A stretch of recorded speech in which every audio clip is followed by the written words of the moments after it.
A well-written business plan should have a mission statement and financial projections in it, among other things. Having a business plan could make or break a small business. A strong, detailed plan gives you a clear picture of the future, forces you to think about whether a business idea is good, and can help you learn a lot more about your business and the competition. In a business plan, you write down your goals and how you plan to reach them over 3 to 5 years. To show that you're ready for a loan or that you've thought through your business idea thoroughly, you need a business plan. If you don't have a financial plan, which is part of your business plan, it's very hard to show the bank how you will pay back the loan. Number 1. Executive summary. Your business plan starts here. Mission statement. This statement should explain what your business is all about. It should also include a short description of the products or services you offer, basic information like how the business is run, and a summary of your plans. Number 2.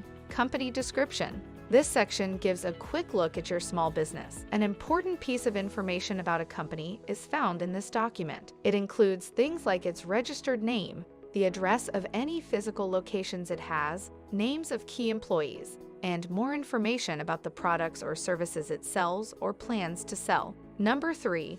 Objective statement or business goals. An objective statement should be clear about your company's goals and include a business plan that shows how you plan to reach them.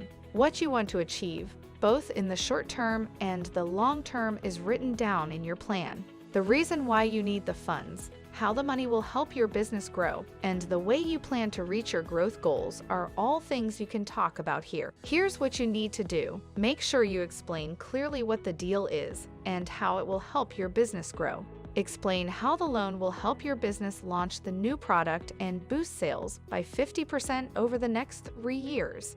4. Business and management structure. These are the people who work for or own your business. You'll list their names here. You can be a sole proprietor, partner, or corporation. It should also include how much each owner owns and how much each owner is involved in the company. 5. Products and services. In this section, you can talk about the products and services you offer or plan to offer or tell people about them. It should have the following: how your product or service works, the way you charge for your product or service, the people you serve on a regular basis, the way you sell and distribute your products, why your product or service is better than what the other people are selling, when and how you are going to fill the orders. You can also talk about any current or pending trademarks and patents that your product or service has. Number 6. Marketing and sales plan. This is just an explanation of what your marketing plan is and how you will do it. Here, you can talk about how you plan to get people to buy your products or services, or how you plan to build customer loyalty that will lead to more business.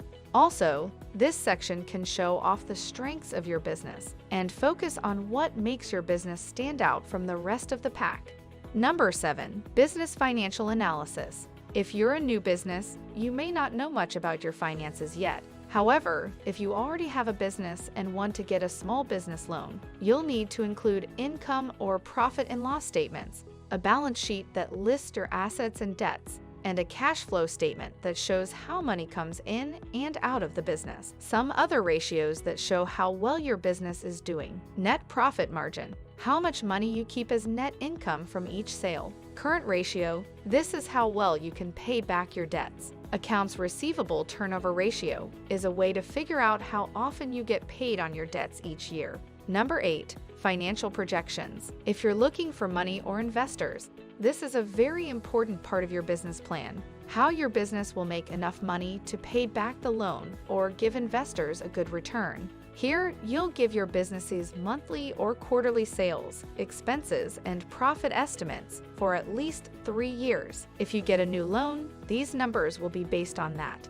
Accuracy is very important, so make sure you look over your past financial statements before making predictions. Your goals may be very high, but they should also be a good idea. It's okay to be optimistic if you can back it up, but only if you can. As a rule, you don't want to stand out in a bad way by being too optimistic.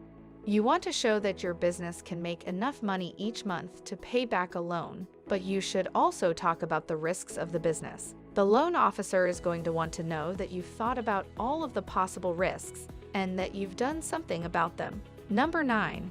Appendix. List any extra information that you couldn't fit in anywhere else, like the resumes of key employees, licenses, permits, patents, receipts, bank statements, contracts, and the personal and business credit history of the people who work for your company.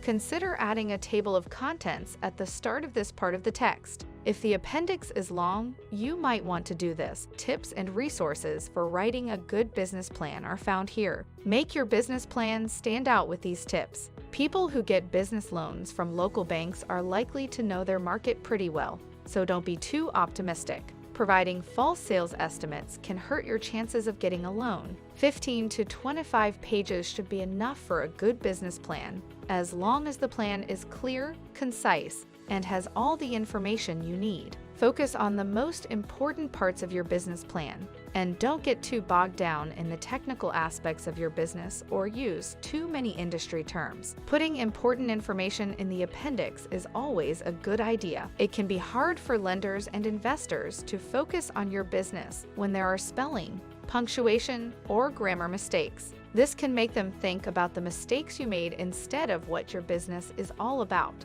Hire a business plan writer, copy editor, or proofreader if you aren't good at writing or editing and you want your business plan to look its best.